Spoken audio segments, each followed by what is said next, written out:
But I think what drives human beings, whether it be an entrepreneur or any human being, the happiest times you'll ever be in your life is when you're doing two things. When you are growing and expanding and pursuing and building something more than you already have in any of those six areas I talked about, and also when you're contributing to others.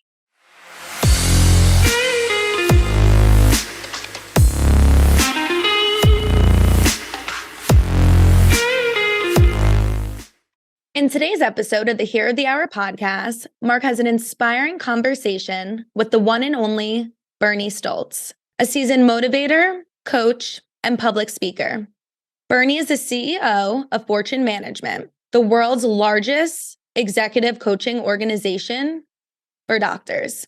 As CEO of Fortune Management, Bernie leads more than 80 coaches in over 60 cities throughout the US and Canada. Today, Bernie shares some insights into building a successful company and his thoughts about the power of kindness and abundance. One of my closest friends in the whole world and business partners, Bernie Stoltz, the CEO and founder of Fortune Management, along with 5 or 6 other companies, which I'm sure we'll get into, Bernie, part of the day, but welcome to the podcast. It is a pleasure to be back with you, my good friend and partner, and I'm excited. I understand you have a new book coming out. Well, before we get to my book, which is coming out shortly, called The Ultimate Investment, I want to show up to everybody the Fortune recipe. And the interesting thing is, I don't know what a lot of the people who are watching this podcast know or don't know, but I got involved when you and I met about a little over 20 years ago, and Fortune was a good company. For those of you who don't know, it's the largest executive coaching, communications, practice management companies in the world, for dentists, for some plastic surgeons and veterinarians and dermatologists. And I'd love, one of my favorite questions, and I've got a lot of favorite Bernie questions, but one of my favorite Bernie questions is, where did you start, where are you right now, and where are you going? And I think Fortune is such a success story that there are so many people out there trying to figure out how to grow their company and how to have freedom of how to grow their income, how to grow their business, how to grow their freedom of time, how to grow their freedom of relationships.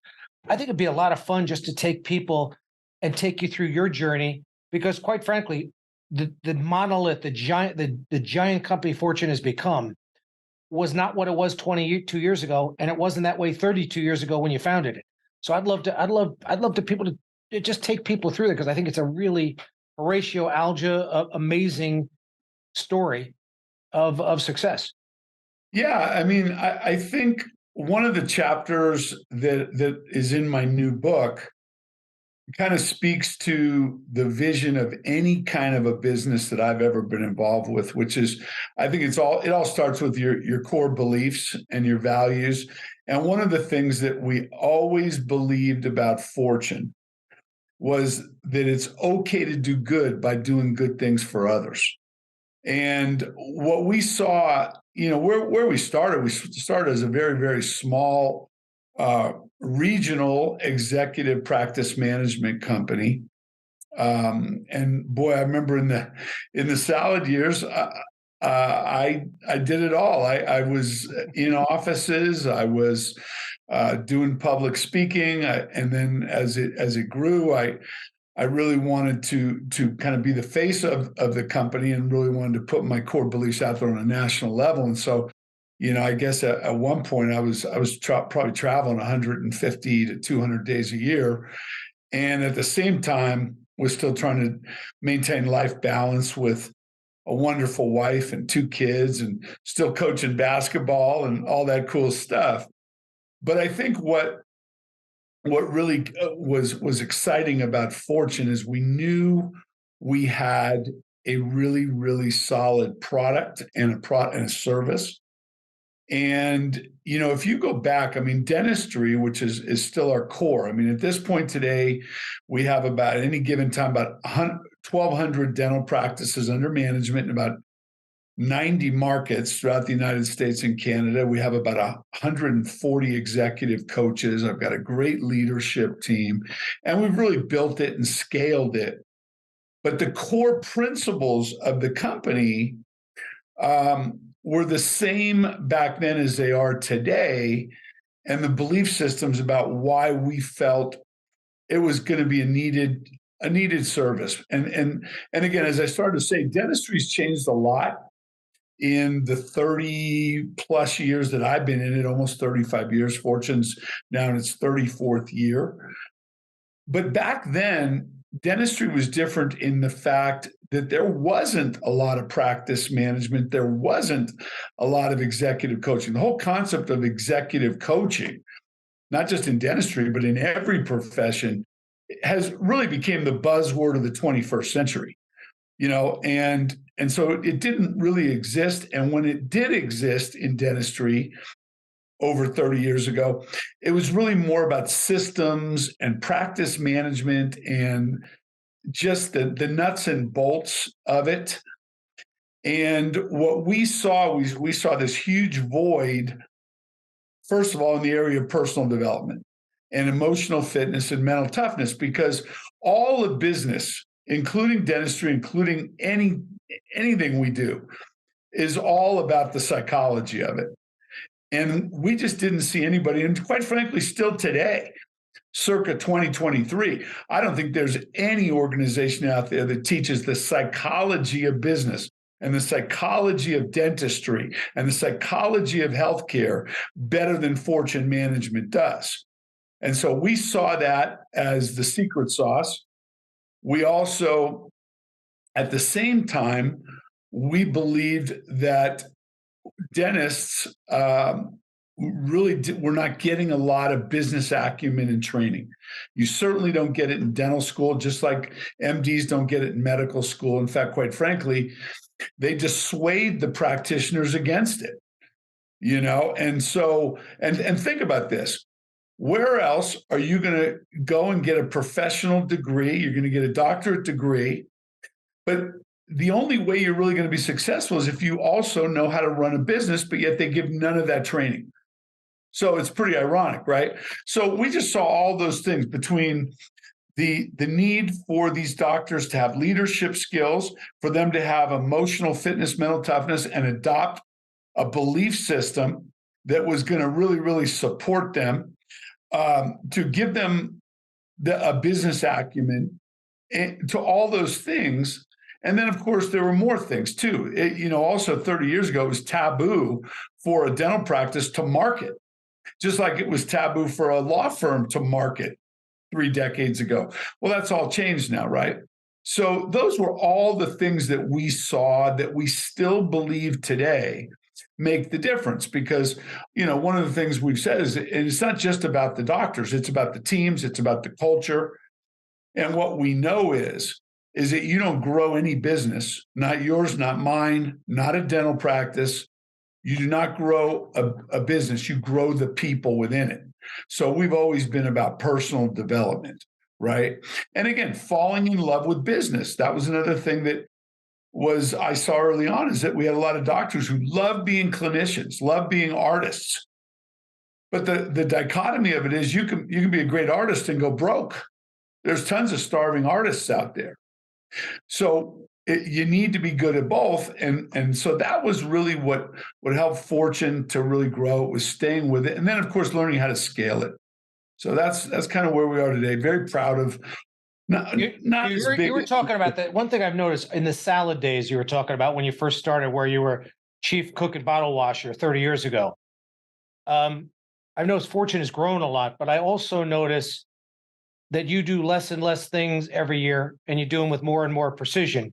And you've got people in place that do, quite frankly, things that you and I used to do together even a couple of years ago, much less 20 years ago. How hard a jump was that for people to go? How hard was that from being hands-on on virtually every micro decision of your firm to just being the chairman of the board and being responsible for the big stuff? Well, I think obviously any passionate, enthusiastic, hungry CEO has a hard time letting go, right? But one of the mottos that we have in our company, and it's about walking our talk, and that is what we've always said at Fortune is, is that if we teach it, we do it. And if we don't do it, we don't teach it.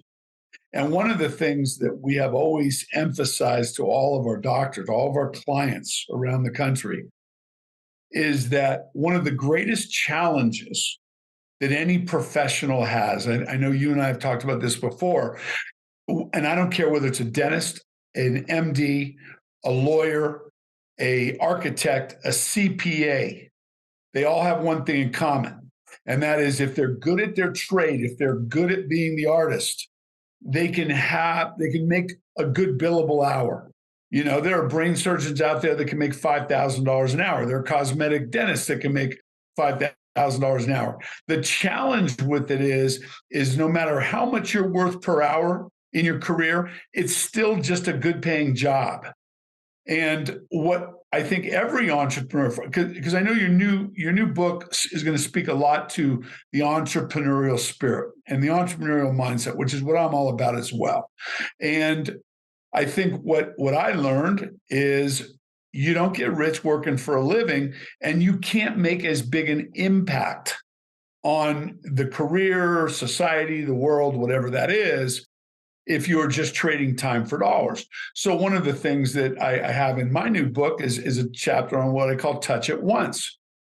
You need to get to a place in your career where you empower others, you touch it once, you make decisions, and then you empower and trust somebody else, which is also part of leadership, right? So for our clients, we say, look, you've got to put a great team around you. You've got to empower people. And the greatest form of leadership is to lead from the back, to be servant leader. Well, if we bring that all the way back to my career, I had to absolutely buy what I was selling. And so what I've done is the same thing. I've made sure that I've empowered now. I have a leadership team that's about 15 people strong that really oversee all of the day-to-day activities of Fortune management. And I just decided a couple of years ago that I could make my best impact as not just being a CEO, but being more of a leader from the board seat. And so at Fortune, chairman of the board, and I have board seats on 5 other companies as well. And of course, my motto is for all you thriving entrepreneurs, I won't take a board seat unless I have an equity position in it, because I don't have time. And I've never been one that wanted to invest in Wall Street CEOs, because I always believed in myself more than any Wall Street CEO. So I've always invested in myself, and I've always put myself in a position where I could affect change. And of course, it's absolutely being a great leader and empowering other people, because what I've found out about all people in all organizations is that the more you expect, the higher you set the bar, the more that they will live up to that. And the reverse is true as well. I'm a believer that entrepreneurism is in danger of becoming extinct. When we were kids, you always looked up to the people that were successful, that made money, that worked hard to do those things. And in some ways, in our culture, people are hiding their success from people. So, Yeah. so to me, I sort of have this fight in my own mind going on to say, hey, I want to let people know that we're successful and we're doing things and we're making money, because I want the future entrepreneurs to know that there is a pot of gold at the end of the rainbow if you work hard and you're smart and you do those things. But at the same time, I think one of the things in business is that you want to form a company so you can elevate the lives of other people at the same time. And so I want to do both those things. Absolutely. I mean, when did it become bad to run successful, profitable businesses? And, I don't know. I mean, I think a lot of this has been very recent societal beliefs. We've got a part of our political government who is anti-business, who is, and I'm not going to get off on a political tangent here, but, socialism seems to be the word of the day these days. And I just don't understand it. In other words, one of the things that I've always done is I've always wanted to fall in love with business. And because think about what business, if you run successful businesses, and I don't care whether it's a Fortune 500 company or whether it's most of the entrepreneurs that you and I serve, look what we can do. We can, first of all, we can create lots of jobs and create lots of income for a lot of good people who can support their family, who can live a better life, who can contribute back to charities on their own and give where they feel that they want to give. But they're also, if you're running a great company, it goes back to what I said. It's okay to do good by doing good things for other, which means the consumer needs good companies. We have doctors, in my case, we have doctors who really, truly need us. If we were to close the doors tomorrow, which we had no possibility of it, but if we were, I would have probably 1,200 practices around the country that would be, wow, kind of left in the lurch. And it's the same with you. If you were on the financial planning and money management side, if you were to send all your clients a letter and say, hey, I think I'm just going to ride off in the sunset, you'd have a lot of upset, worried, fearful people. So, I mean, it's on every level. A great company serves on every level, serves the consumer, serves the greater good, serves the employees. And so I think we got to, and by the way, small business is still the lifeblood of America. And our politicians have got to stop picking on them. They've got to make them better. They've got to support them. I think there was some subsidies that happened during COVID that I think helped a little bit, and maybe a little bit too much. Maybe it created some of the inflation that we have. And I think we're in the process right now of a major correction. There's a real estate correction going on. There's a economical correction going on. There's an inflationary correction going on, which are good things. And by the way, out of that will come tons of opportunities. But back to the original question, yeah, I mean, I make no apologies for profit. I make no apologies for running successful businesses. And to me, it's, another chapter in my book is, because people always are striving. The other overused term these days is life balance, right? Especially if you're an entrepreneur, if you're a small business owner, whatever it is. And I go, that is so overplayed, because if you really love what you do, you shouldn't worry whether it's making a business decision or throwing the football with your kid. It should not matter. You should enjoy everything that you do. And that goes all the way back to the emotional fitness of coming from the right emotions. For me, it's always the same five. I wake up every day and decide in advance I'm going to be grateful. I'm going to be happy. I'm going to be kind to others. I am going to live in an abundant world. And I'm going to be optimistic about the future of the world and optimistic about the future of my own life. So say that again. I want to write those in. Grateful?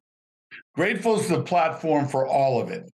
Because from gratitude, which, by the way, your mind's like a Google search engine. So you got to ask it the question every morning.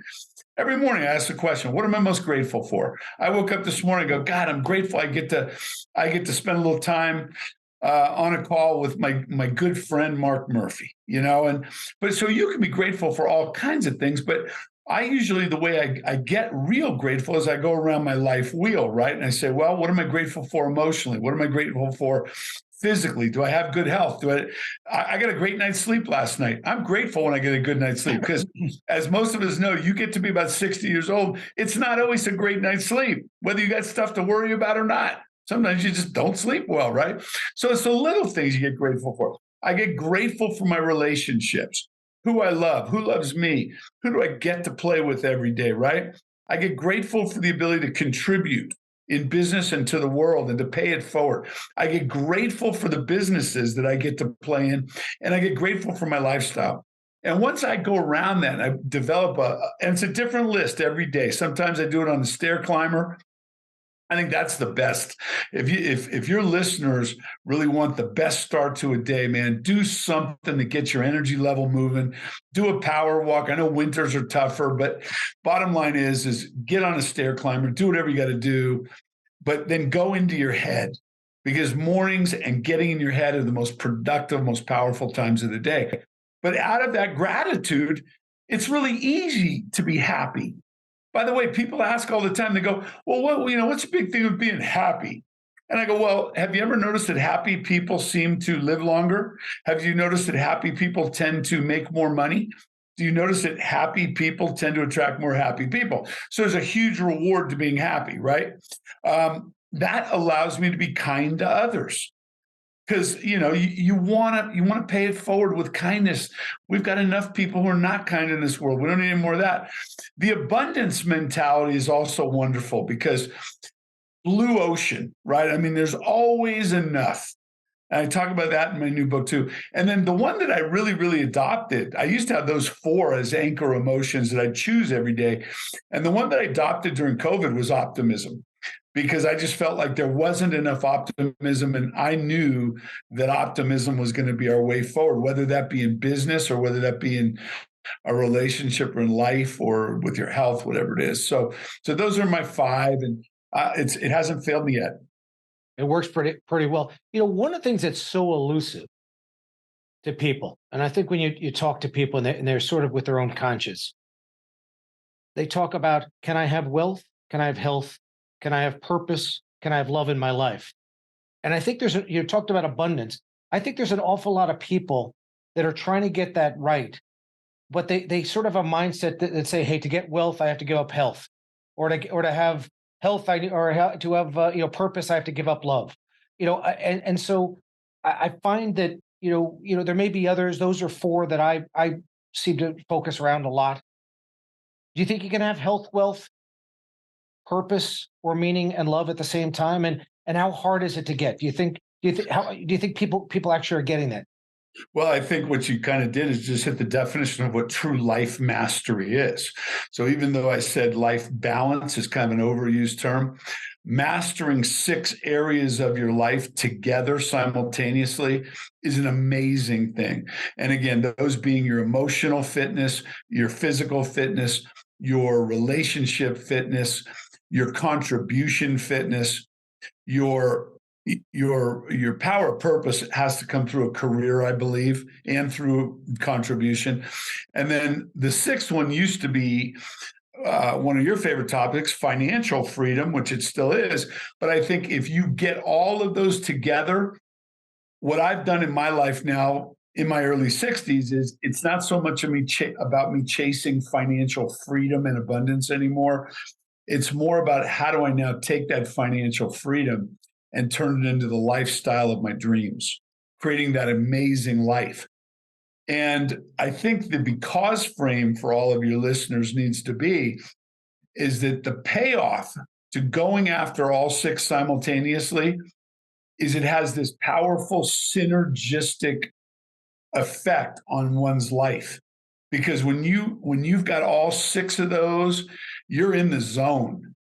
And so for the most part, I mean, everyone will have a bad day every once in a while, and we will all stumble in one of those areas every once in a while.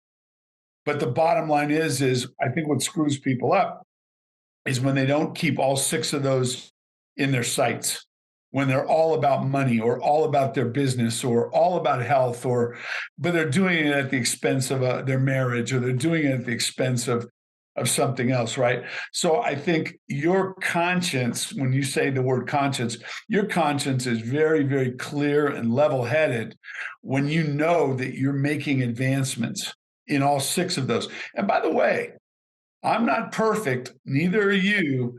And to be imperfect is to be human, right?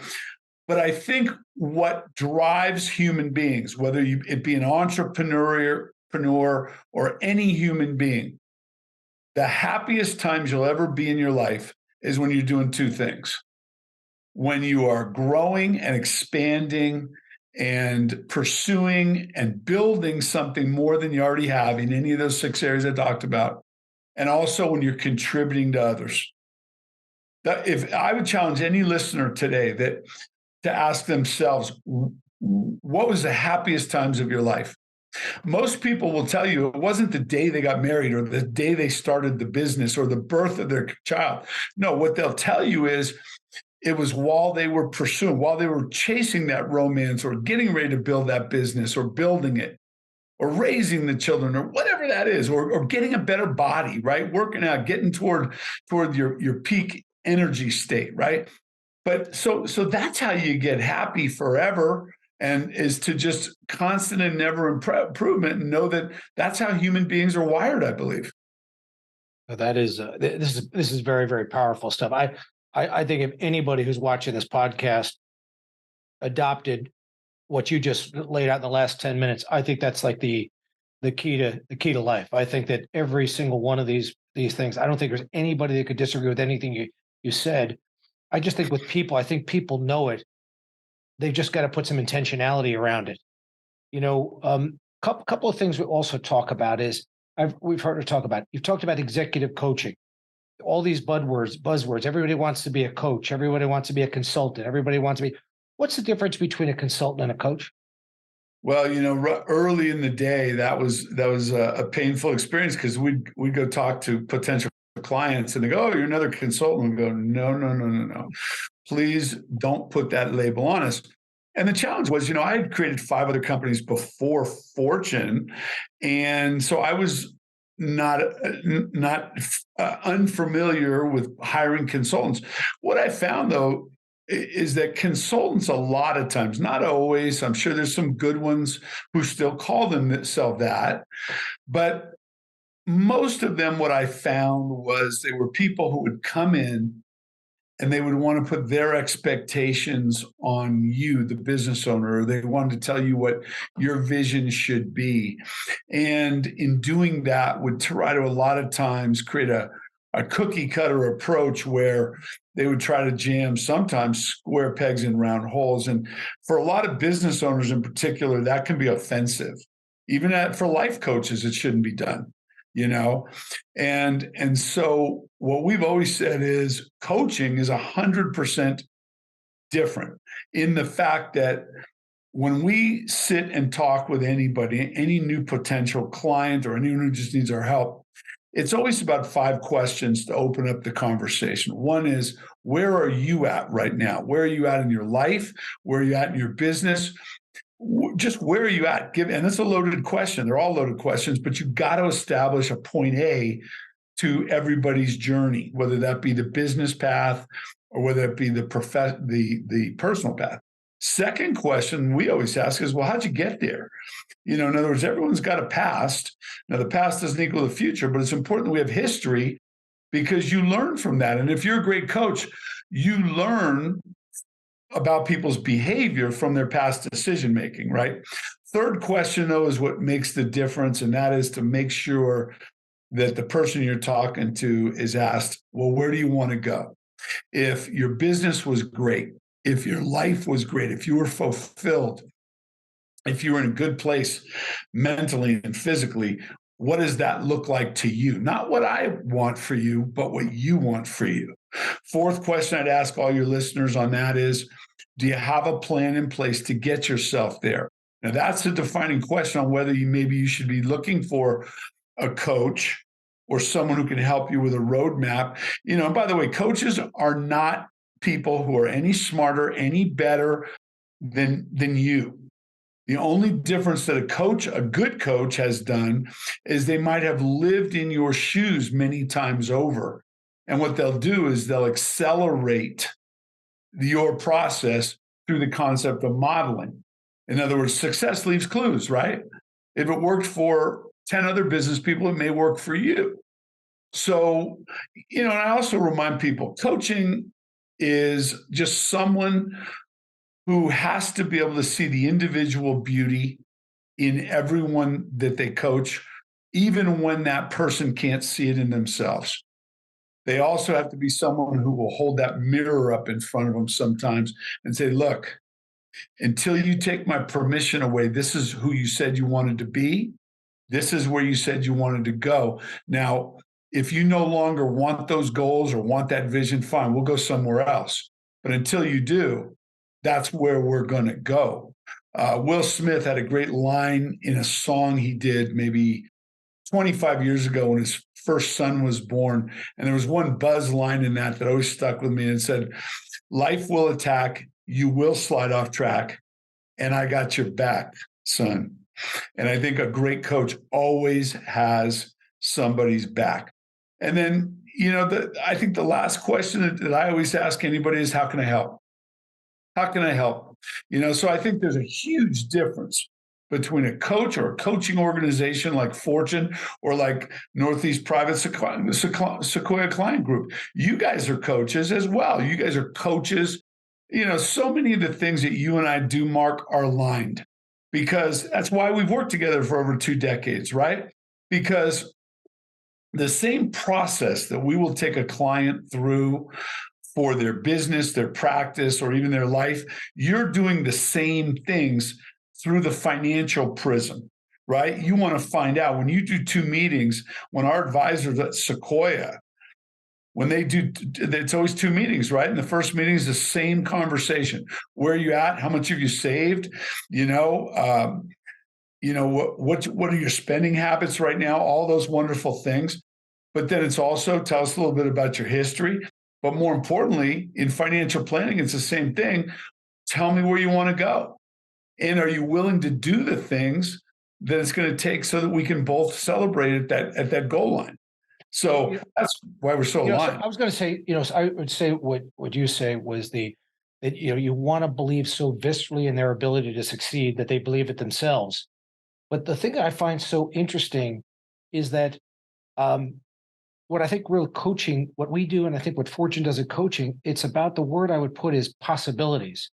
That there are so many people, when you ask them that question, Bernie, about where they're going, their goals, they're almost afraid to let out the big, hairy, audacious goals or what's possible, because they've been conditioned to say, hey, we can have kind of linear growth. If we grow at 5% a year or 10% a year, there's a new book I'm reading right now where it says it's easier to be 10x. It's easier to grow your business 10x than it is to grow 2x. I think that, and so I've been reading this book. Finding it fascinating, and I think it's the same thing there. That I think that one of the things that I get a kick out of, and you have to, because we're all human beings, and we have, we like to be, acknowledged for the work we do. But I've heard people come up to you, is you may have said something to them at the front of the stage 20 years ago, or you might have said it in a private session or in a coaching session, and they'll come back to you and they'll say, probably, Bernie, you probably don't remember this, but you said to me, 14 years ago, I should do, and I did that, and my life took off from there. And it never occurred to them that that was possible. And so many folks, where I love the fact where they think they understand what's possible, and then they realize that they're just scratching the surface. I mean, that happens to you every day. Yeah, I mean, one of the greatest payoffs in my career, and I think I share this with you, is when someone does come up to you and say, "Thank you, you changed my life." And I said, "No, you changed your life." And what I did was, maybe what I did is I exposed you to your blind spots. See, that's, I think, the reason why people don't go after their hopes, their dreams, their goals all the time. We all, as entrepreneurs, have blind spots. So another, I think, aspect of coaching is to be able to see around corners and expose the blind spots that other entrepreneurs maybe don't see. I also think people get in a rut. I also think that sometimes there's self-sabotage involved, where people really don't believe that they deserve it, or they don't think they're capable or worthy of it. All of those things are what great coaches need to help people through. And I think that's where the payoff on the coaching is. I love watching people succeed. I get more juice out of that. But yeah, you're right. I mean, it all comes down to what we call limiting beliefs, right? And what society has told them in the box that they've gone in. But when you unchain from those limited beliefs, and you just say, Jim Rome, who was one of my original mentors, Jim Rome was fantastic, because he does a little video on why not. Why not it be you? Why not get all your goals? Why not have an amazing life? Why not build a great company? Why not make the money you want to make? Why not live and have the finer things? Why not build a great family? Why not leave a legacy? Right? So I think the more why nots we ask of one another, the better off we become. I don't know if you want to answer this in the positive or the negative, but who should be a Fortune client or who shouldn't be a Fortune client? Who's somebody you've helped thousands and thousands and thousands of doctors all over the country for 30 years. Who should be a client or who shouldn't be a client? I think I'll answer it both ways. First of all, in the positive, well, let me say it this way. First of all, we are clearly, like no company on the planet, are we right for everybody? And that's fine with me. I think part of being running a successful company is you have to know who your target audience is. You need to know who you're right for, who you're going to get the best results for, and who you're not. No different than in your business, right? Now, who are we right for? First of all, we're right for any doctor who has hunger, passion, and drive, and who also is willing to have an open mind to the possibilities that are out there. Again, you talked about it earlier. You have to be willing to always explore the possibilities in your career and in your life. And if I was going to probably, percentage it, I would say that we are always right for the top 10 percenters. I think in the dental profession, what I've always told all my own folks is in every profession, there's always the top 10 percenters. I also believe there's the top 20% who are aspiring to get to that top 10. And I think there's another 10%, call them in the top 30, who are upwardly mobile. And those are the ones that we typically work with because that's what they want. What I'm not interested in and what I think our company's not interested in working with is when a doctor comes to us and says, well, I know what I want, but I need you to do it for me. And I need to pay you as middle management, or I need you to do my bidding. And I'm not willing to take full responsibility and be empowered for my own business or my own life. That's just another form of reactive behavior. Reactive behavior, and it happens in every profession, including dentistry. And I'm not picking on my dentist. I'm just saying that that if you ever come to a live seminar that I've done, I've told you in advance what reactive behavior looks like for a dentist. And what it looks like is when the dentist doesn't take accountability for not only their lack of success, but also their failure. And they want to blame, they want to deny, they want to defend, they want to blame the insurance industry, they want to blame the employees, they want to blame the patients for not valuing dentistry, they want to blame society. And one of the things that I've always learned is if it's going to be, it's up to me. And so we want to work with any doctor who believes that they're in control of their own destiny and they can make a difference and are not willing to blame somebody else or take a victim mentality. One of the things that we've kind of stopped doing in our company is becoming an ER ward for troubled souls. Right? I mean, because it's just not fun. And most of these folks got themselves in that position and are not willing to take responsibility even when they hit rock bottom. Now, some do. And if they're willing to have an epiphany and let us have an epiphany with it, man, we're ready to rock. We have no judgment on that. So thanks for asking that question because I think it's really important. One of the things I've enjoyed working together for the last couple of decades has been that when you work with a lot of different, let's call it coaches, consultants, people of all shapes and sizes, they seem to have like a 1 year or a 2 year program. And the same thing they were doing in 1972 is the same thing they're doing in 2023 or 2000, and they'll be doing the same thing in 2040. One of the things I love about Fortune is a third of the stuff or half the stuff we'll be talking to clients about a year from now hasn't even been created yet. It's always dynamic and growing. And So I just asked, the last question I ask you is, you're sort of at the top of the mountaintop. What's the future of fortune? What's the next peak? What's fortune gonna what's fortune gonna be like in 3 years or in 5 years or in 10 years? Yeah. Well, I think you hit the nail on the head, and that is that it's an always evolving process. I did an interview on a podcast about, oh God, now it's probably been 5, 6 years ago. And someone asked a very similar question about why we stay on top and how we've stayed the test of time. Because you think about it, having any business to be in business over 3 decades is against the odds, right? I mean, most companies don't make it 5 years. Restaurants don't make it 1 year in this society, right? But one of the secrets, I think, is that I have, as the leader of our company, I have treated every year as if we're a startup. And because we've always remained hungry, passionate about what we do, about helping people, but we never sit on our laurels.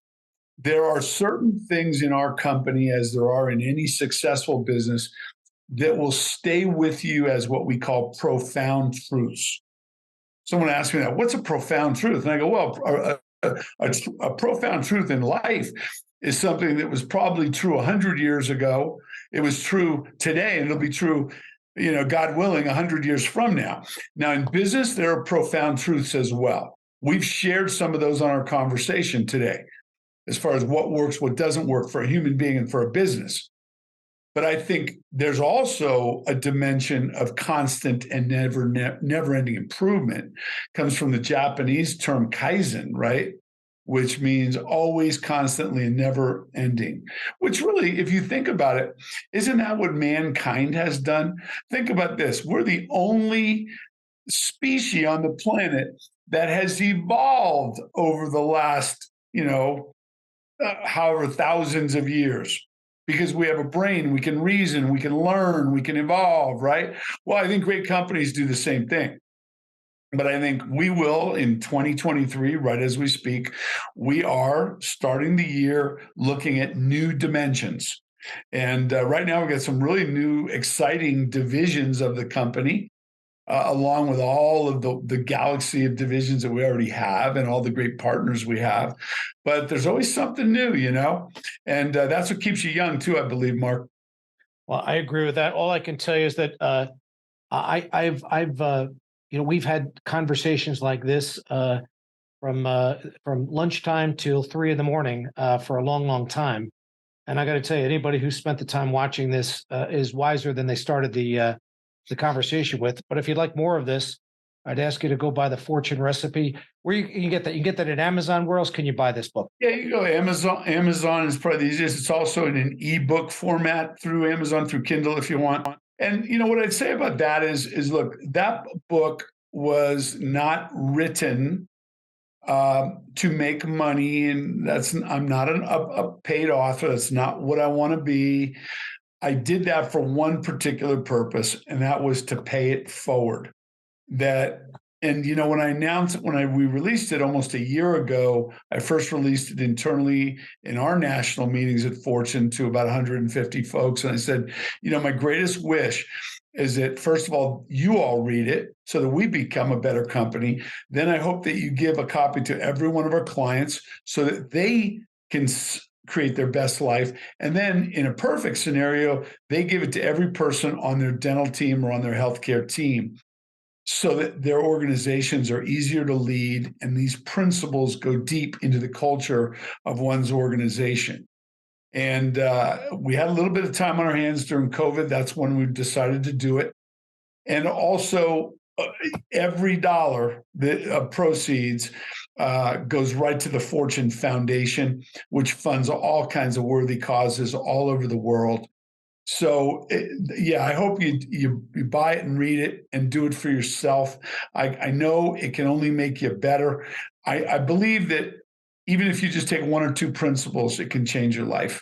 And I've learned over 35 years of live seminars that it doesn't take a lot to change a human being's life or a business person's trajectory. It's just got to be that right thing at the right moment, that uncovers a possibility or a blind spot.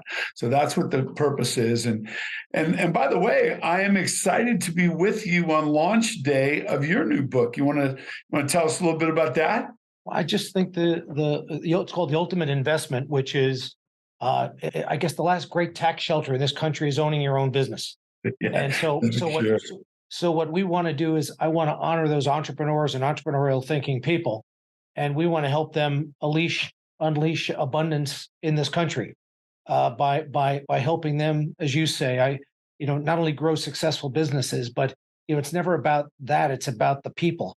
How many people, if you start a business today, how many people are going to pay their mortgage from that business? How many people are going to send their kids to college because of what you've created?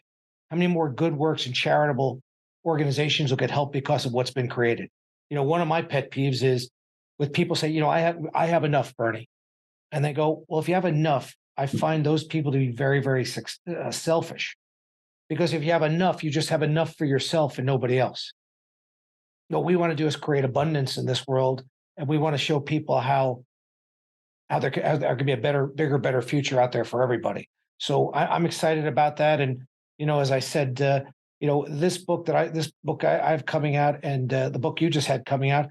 In fact, I'm still proud of the very first book I ever wrote and you ever wrote. We wrote together, called the Win-Win Guide, the Deal Maker's Guide to Buying and Selling Dental Practices, a merger and acquisition book. And that was our first stab at it. And hopefully we're getting better at it. And hopefully we can help a lot more people going forward.